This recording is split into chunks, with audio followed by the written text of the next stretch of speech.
Max, I'll start with you. Is it time to blow up this team? Yes. And by blow up, does that mean trade everybody, like off the defense, for example? No, you have to, of course, decide who you're going to move. But it is time to take your older, expensive pieces and move them. And in fact, the answer is really no, because they should have done it last year. Look, Stephen A., you point out frequently and for very good reason that the rift in the locker room occurred at the Super Bowl when there was a sense that they wanted to make Russell Wilson the hero, so instead of giving it to beast mode, they wanted Russell Wilson to make the winning play, and it's kind of been a divided locker room since then. The defense is unhappy. I think it predates that, though. That may have been the spark that set it off, but I think what was already smoldering, under the surface was the fact that Russell Wilson got paid. And the thing about football is, in a hard cap league, you have to rob Peter to pay Paul. There's no way around it. So if you're going to pay your franchise quarterback, who, let's recall, since then, after he got paid, has become a legitimate elite MVP candidate the last 2.5 seasons, but before then was considered, in certain respects, a glorified game manager. I would say he was a game manager who's huge on third down, which is exactly what you want, but he wasn't quite where he is now in terms of value to the offense.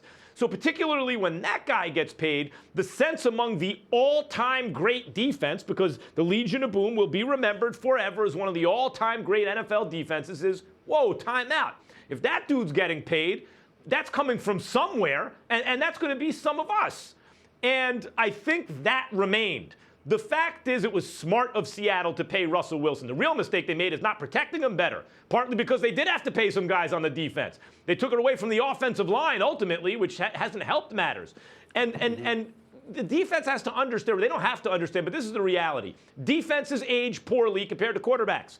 We see many examples of quarterbacks after the age of 35 playing at an MVP level. How often do you have members of the defense doing that? It's infrequent. So as the great Branch Rickey used to say, Stephen A., trade them a year too early rather than a year too late. I suspect for some of them it's already a year too late. And I'm looking at, and it's the hardest thing to do, right? Belichick does it all the time. But you look at Super Bowl heroes, all-pro players, Michael Bennett, Richard Sherman. But these are some of the guys who make a lot of money and are, in Bennett's case, on the wrong side of 30, and in Sherman's case, he's going to be there soon. Those are the tough decisions you have to make in a hard cap league, and Seattle is overdue to make them.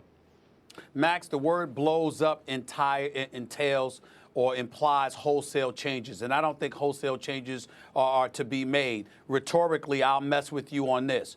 If they had the offensive line solid, would we be having this conversation?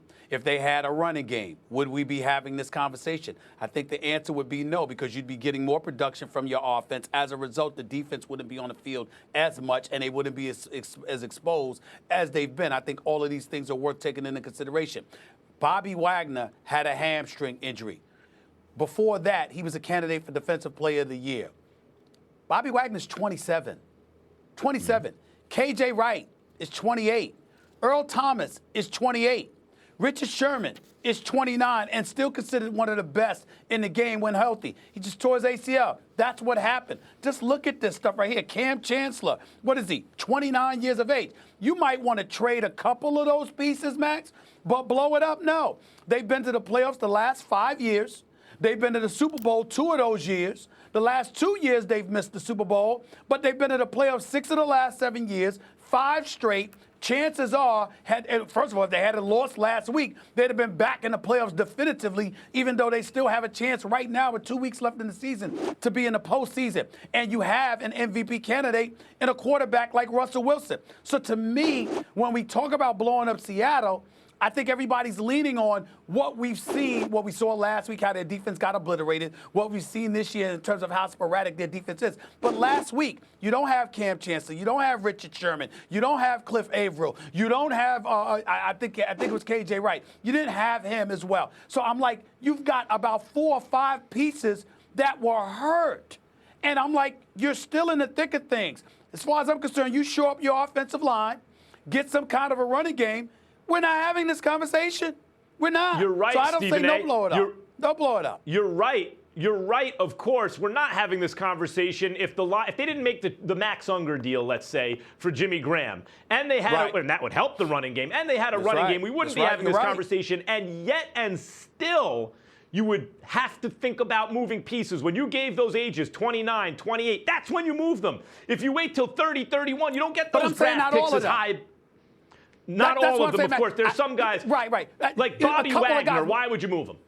But is a couple of guys blowing it up is what I'm asking you. Is a couple of guys blowing it? If you decided to trade two guys, I would say this. Is that blowing it up? That's a semantic argument. We're having largely a semantic argument, but I will say this. When you think, the reason it's a little different in this case is because the Legion of Boom, and which came to mean eventually the entire defense, has been so special.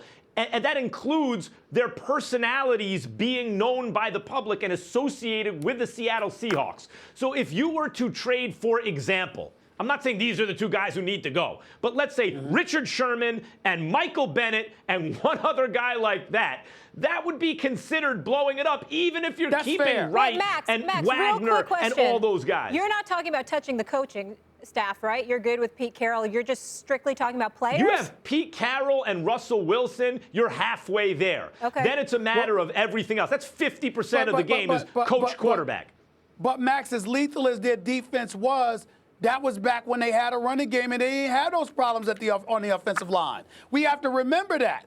They were assisted. So what I'm saying is you do make a valid point when you bring up Richard Sherman and Michael Bennett. If you would have moved those two huge pieces, I get that. But believe it or not, Byron Maxwell was your other corner back in the day when the Legion of Boom was making noise. He was opposite Richard Sherman. Nobody considered him elite, which we found out once he ultimately went to Philadelphia. But the collection of talent that you had matters. If those guys are healthy, I don't think we're having this conversation.